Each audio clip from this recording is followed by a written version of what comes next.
from the US, so do bear with us while we pull him up on the screen there. Many of you will know Professor Sachs here as a world-renowned economics professor, best-selling author, innovative educator, and global leader in sustainable development. In fact, he is, of course, president of the Sustainable Development Solutions Network. We are thrilled to be having him join us and to hear what he has to say. If you'd like to hear more from Jeffrey Sachs after you've heard him via video link today, this fantastic journal that has been launched during this forum has some contributions made by Jeffrey Sachs. There is also a profile in the front of there for a lot more detail on what he has to say and his experience. How are we doing with the video link?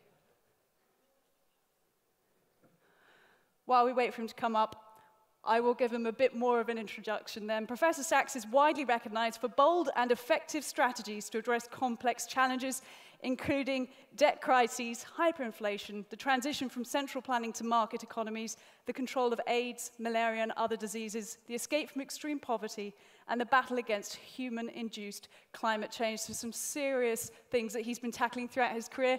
Jeffrey Sachs, can you hear us? It's wonderful to have you join us. I can hear you. Can you hear me? Very well, thank you. I'm now going to leave the stage and let you crack on. We're very much looking forward to this.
reason that economic growth being insufficient for our social and environmental challenges, that the world adopted the Sustainable Development Goals in September 2015.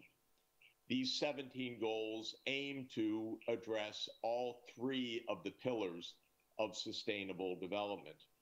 They were not chosen lightly, and they were not chosen just to be nice or because the world leaders needed a photo opportunity. They were chosen because the world economy is not functioning adequately. We need an economy that is guided by government in order to achieve all three objectives of sustainable development, not merely economic growth. It's a huge challenge. It's a challenge of design. It's a challenge of planning. It's a challenge of finance. It's a challenge of clear thinking. And of course, it's a huge challenge of politics because there are reasons why inequality and environmental degradation are taking place. It's profitable. Very wealthy people and powerful interests are served by the world economy as it's structured now. So in order to achieve sustainable development means addressing powerful political interests in a way that makes sense for the common good, not only for the narrow interests. It's a big struggle. And I would say that we are not yet winning this struggle, even though the goals are universal and the goals are shared. There are not enough governments taking on the SDGs in a serious way. But let me commend the UAE for being one of the world leaders in this effort. The fact that you are holding this panel is a reflection of a deeper truth, which is that the UAE is working very hard on many, many fronts to be a pioneer and a leader. Just as was stated at the conclusion of the last panel, the Emirates are thinking very hard, thinking about happiness, thinking about renewable energy, thinking about new ways of governance, thinking about new metrics, thinking about using information technologies, thinking about boosting education, such as at the MBR School of Government and the Emirates Diplomatic Academy, two outstanding institutions that are very innovative in their organization. So for these reasons, I think the Emirates is doing a spectacular job. But of course, the SDGs need to be achieved not only in one country, but in the broader Arab region, in the broader region of the Middle East. And herein lies an enormous challenge.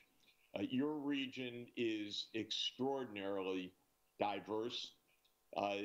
Some of the poorest places in the world, as well as some of the richest places in the world. Yemen is unfortunately a case of poverty and the instability that results from poverty. Yemen is suffering all of the crises of social exclusion, environmental disarray, and poverty. And one of the results, of course, is war. And this is probably the greatest challenge facing your region, which is that it is a region of instability, a region of inequality, a region of diversity that unfortunately is often not well handled and turns into violence, and also a region where outside powers tend to meddle a lot, unfortunately, because my own view is that if the region were left to itself without the likes of the great powers, there would be a lot less conflict and a lot more problem solving, exactly what you are doing. I think the outside interests cause a lot of difficulty. The challenge is regional. how to achieve the Sustainable Development Goals across the region. Now, we're very proud that the Emirates Diplomatic Academy is hosting a new Sustainable Development Goal Center of Excellence for the region that I think can be a basis of regional diplomacy and regional problem solving, especially working together with great institutions like FCSA and the MBR School of Government.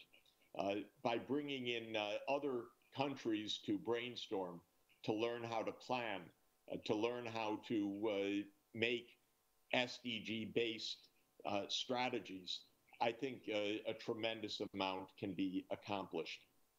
In the Sustainable Development Solutions Network, which is the partner of the Emirates Diplomatic Academy in this new Center of Excellence, we have found it very useful to think about 6 major transformations that are needed to achieve the Sustainable Development Goals. We view these transformations as big scale changes in society over a generation long period that are very important for redirecting the economy and the society towards sustainable development. Let me summarize these 6 transformations briefly for you, because I think that they help to point the way for change. By the way, they apply in my country, the United States, as much as in any other region, because we too are unfortunately failing badly to achieve those 3 pillars of sustainable development. So the first transformation, as you have been talking about, involves education, skills, and the future of jobs. With technological change, the kind of excellence of education that is needed for the future is rising. The nature of jobs is changing. Low-skilled, repetitive jobs of the past are disappearing.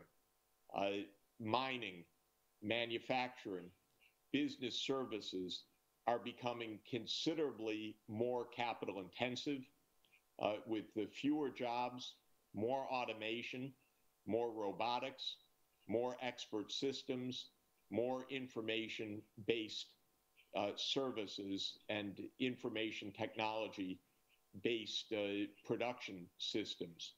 This means that workers need more skills to be able to work alongside these expert systems. This means more training.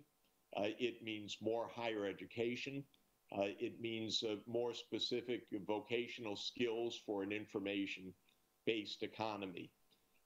Education remains, therefore, the key for well-being and for sustainable development. Major investments in the quality of education, in online education, in training are therefore paramount. That, I would say, is transformation number 1. Every place that I travel, and I was in Central America this past week, education is therefore at the very top of the agenda. The second major transformation is health for all. Here, the Emirates is already well advanced, but to say that universal health coverage and modernized health systems that use information technology to the fullest, with electronic medical records, with interconnected services, with remote telemedicine, remote diagnostics, with artificial intelligence in using diagnostics, for example, imaging and radiology, are all part of the transformation of health for all. So too is protecting the physical environment. The Arab region, unfortunately, is one of the most polluted air polluted regions in the world, a tremendous crisis of air quality, both because of the heavy dependence on fossil fuels, but also because of the sandstorms and the dust storms that are coming through the region. When I click on the AQI, the Air Quality Index, that is now globally available in real time, I find often that the Gulf region is enmeshed in an air quality crisis. And we know that this is extremely debilitating for health. Incidentally, the Gulf region is also suffering from an obesity epidemic, as is the United States. That's because the wonderful food of your region, my favorite, is often being replaced by fast foods, which are very bad for health. This is another sad contribution of America to the world, because we're the leaders in obesity epidemic in the entire world. And unfortunately, the fast food industry is mainly to blame. And this needs to be brought under control in Health for All as well. The third transformation is, of course, fundamental for the Gulf region, and that is the energy transformation. This, as you know well from IRENA and from your own strategy, is both a profound threat as well as an opportunity. But it is also a reality. And the reality is this. Earth has warmed 1.1 degrees Celsius. Earth is warming by about 0.2 degrees Celsius each decade now. That means we are on a trajectory in 20 years to exceed 1.5 degrees Celsius. And during this century, we are on a trajectory to reach perhaps 2.5, 3, or even above 3 degrees Celsius warming. As every scientific study shows, if we warm above 2 degrees Celsius, we could have a catastrophic runaway climate warming, rapid loss of the ice sheets, rapid rise of sea levels, extreme droughts, extreme storms, extreme flooding in the wet areas of the planet, major dislocations to health, to disease transmission, and to crop productivity. The list is long and it's dangerous.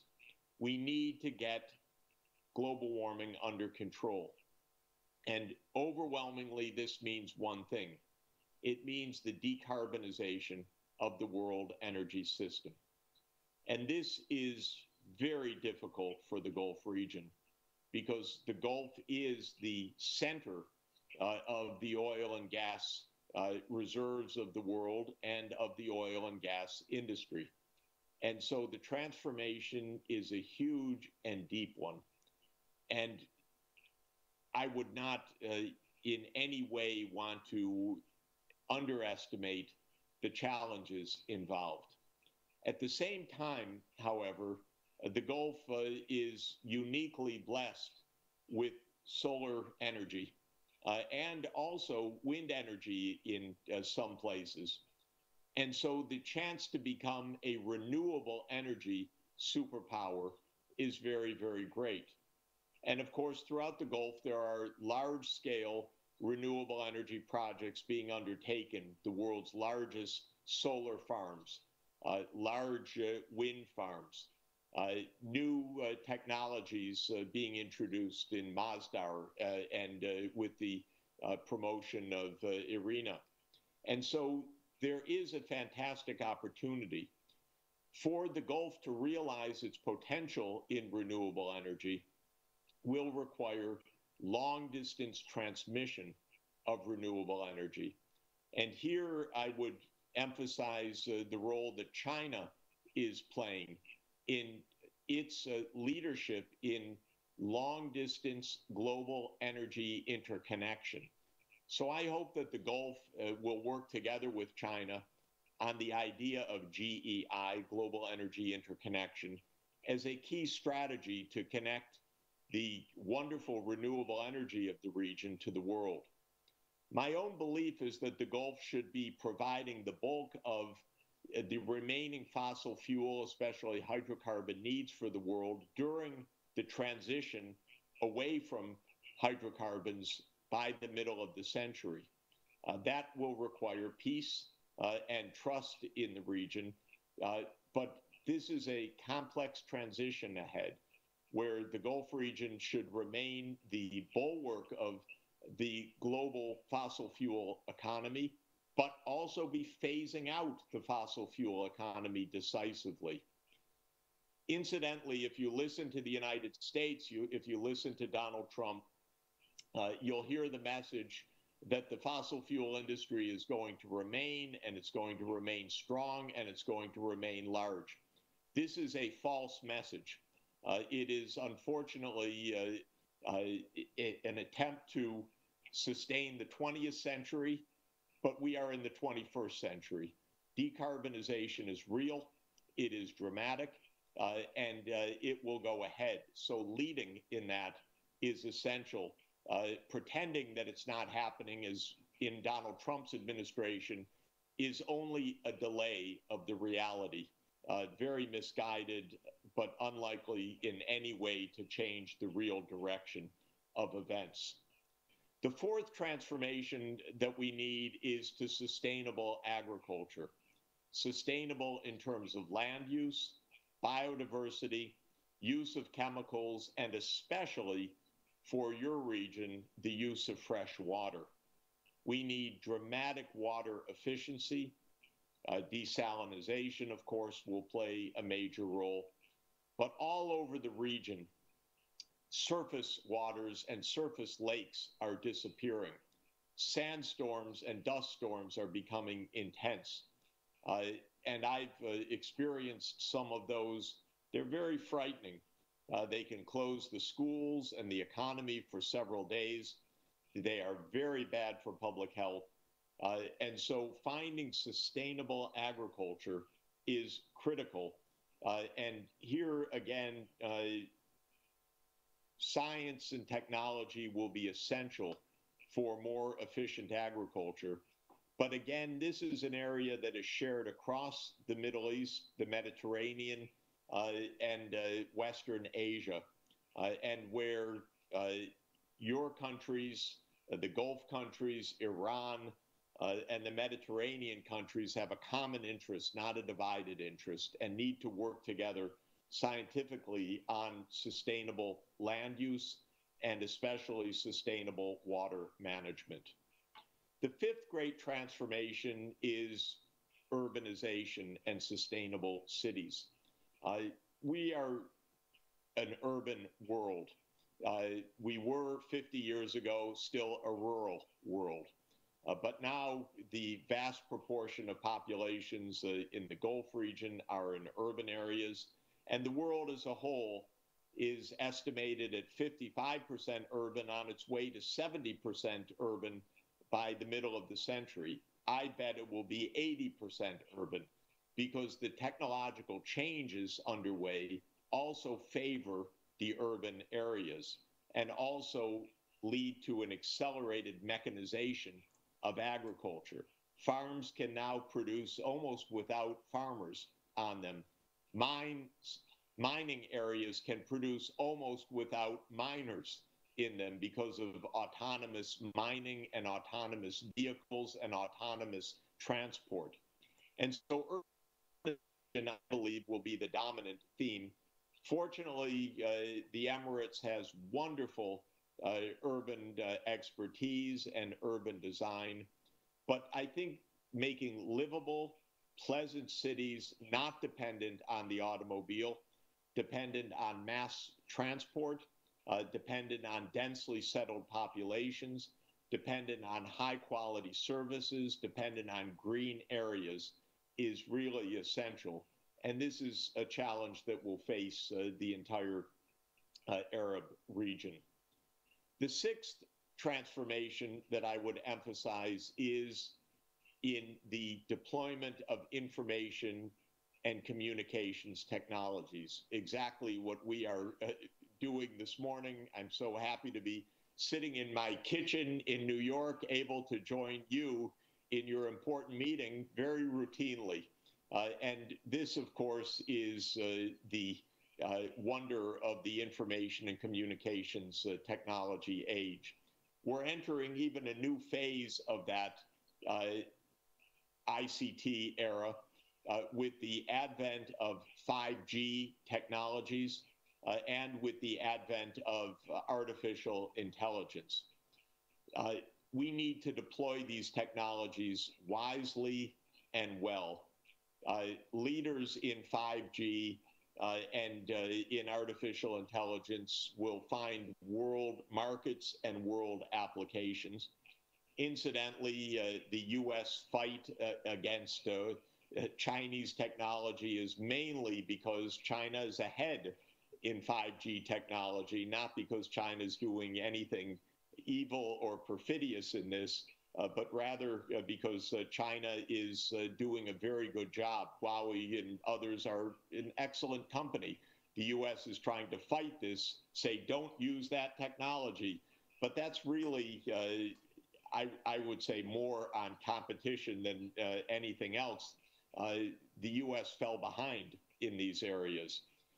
I was visiting Estonia a couple of weeks ago. Estonia is a good partner for the Emirates.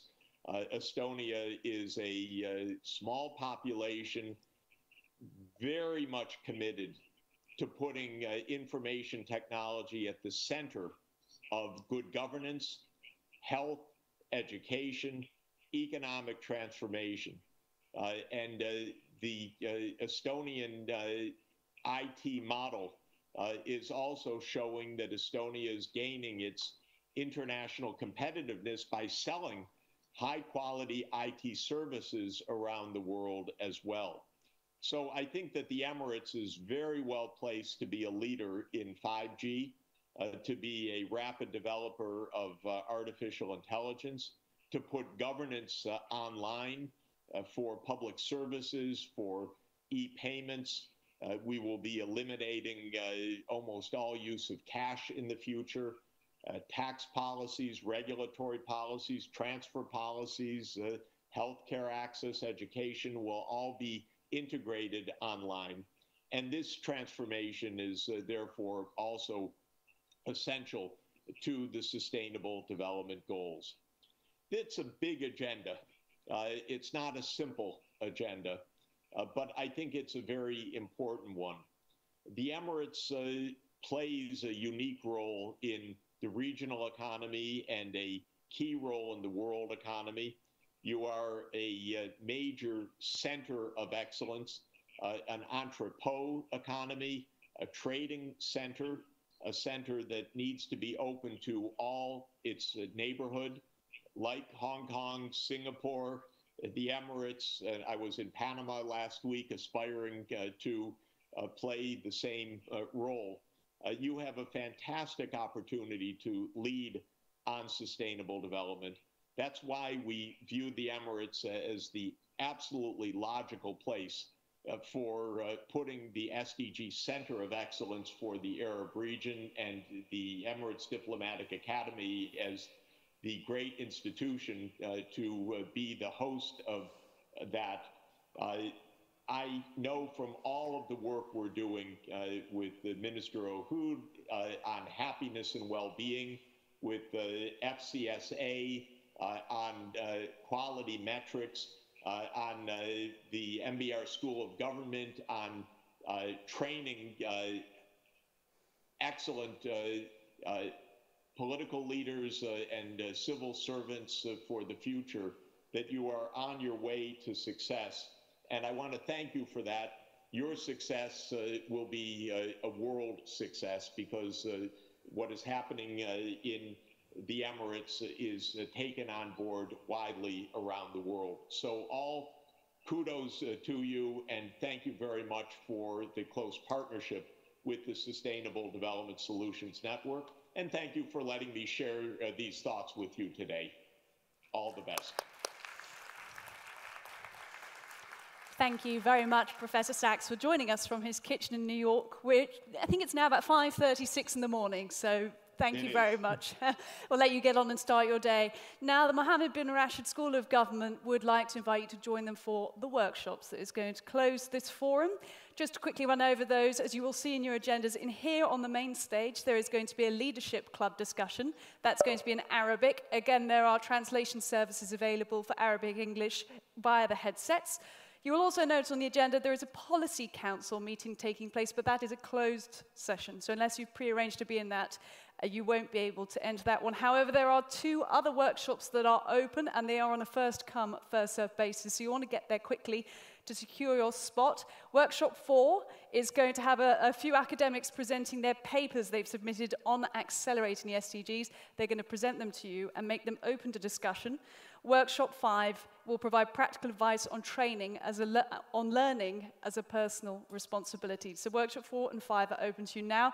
Those sessions will run until 4 p.m. and that will mark the end of the forum this year. So we'd just like to take the opportunity to once again thank the Mohammed bin Rashid School of Government for hosting this brilliant forum. Thank you as well to the FCSA for being a strategic partner, and thank you to you all for your lovely contribution and participation. See you next year. Thank you.